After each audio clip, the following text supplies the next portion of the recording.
London, summer 1553. The Tudor throne trembled.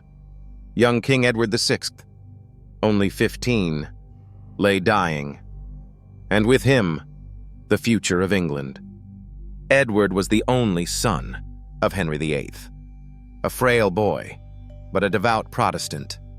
He swore England must never return to Rome. But his heir, by law, was Mary Tudor, Henry's eldest daughter, Catholic, determined to restore the old faith. Edward feared her, so did his ministers. If Mary ruled, the Protestant Reformation would collapse. Their new church would burn. Enter John Dudley, Duke of Northumberland, the most powerful man at court, ambitious, scheming. He saw opportunity in a dying king. Dudley convinced Edward to change the succession, to skip Mary, to skip Elizabeth, and to name Lady Jane Grey. Jane was only 16, granddaughter of Henry VII, brilliantly educated, deeply Protestant, perfect for Dudley's plan. In May 1553, Jane was forced into marriage. Her husband, Guildford Dudley, John Dudley's son, a pawn, joined to a pawn.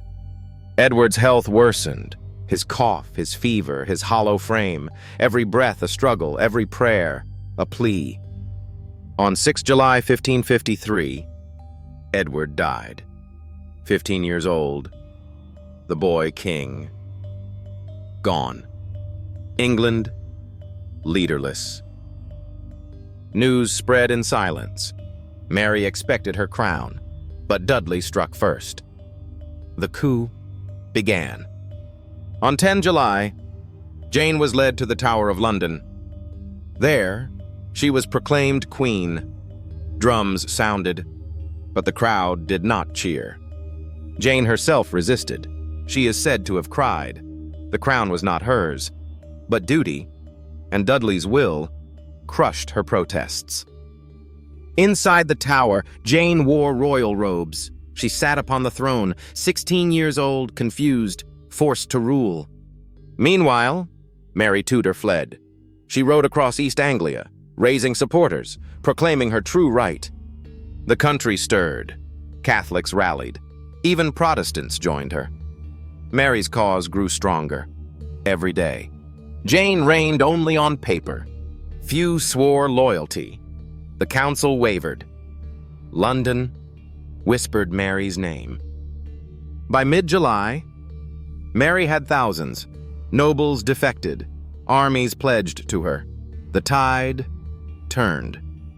On 19 July, London erupted. Crowds cheered Mary. Bells rang out. Jane's 9-day reign was over. Jane remained in the Tower, a queen no longer, a prisoner of politics, a threat to Mary's crown. Mary entered London triumphant, the first queen regnant in English history, but shadows clung to her throne. Dudley was arrested, dragged to the scaffold, executed for treason. His fall, swift and final. Guildford Dudley remained imprisoned. Beside Jane, husband and wife, both pawns, both trapped. At first, Mary showed mercy. Jane was young, used by men, a victim, not a villain. But rebellion smoldered. In early 1554, Thomas Wyatt rose. His rebels shouted Jane's name. The crown trembled again. The revolt failed, yet its cry sealed Jane's fate. As long as she lived, Mary's throne was fragile. Mary signed the warrant. Jane Grey, 17 years old, would die at the block.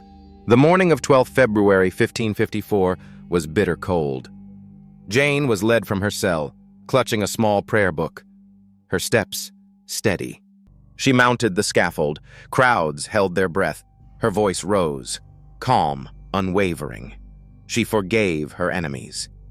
She spoke solemnly, "I am come hither to die, and by law I am condemned." Her words echoed in silence. She knelt, blindfolded, searching for the block. With trembling hands, Lord, into thy hands I commend my spirit. The axe fell. The 9 days queen was gone. 17 years old. Her blood on Tower Green. That same day, Guilford was executed, dragged to Tower Hill, beheaded before the city, husband and wife, united in death. Jane became a Protestant martyr. Preachers praised her faith. Writers sanctified her name. A victim made holy. Artists painted her in white, kneeling serenely, blindfolded, frozen at the moment of death. But history is harsher. She was no saint. She was a child, caught in ambition, a sacrifice to Tudor power. Her reign lasted only 9 days. No coronation, no anointing, a queen without a crown.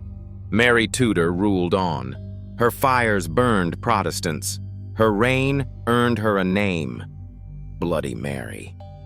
Yet Jane's ghost remained, in whispers of London, in sermons of reformers, in the haunted stones of the Tower. She was remembered as innocent, but also as a warning that crowns could kill, that thrones devoured children. In later centuries, her story grew, romanticized, sanctified, a legend, more than a life. Historians call her the Queen of 9 Days. Some say, the queen who never was, a monarch, erased by time. Yet her memory lingers, between Mary and Elizabeth, between Catholic and Protestant, between law and fate. Lady Jane Grey, the girl who wore a crown, but never ruled. Her tragedy still chills history. She was a queen for 9 days, a victim of ambition, a symbol of faith, and forever, the queen who never truly existed,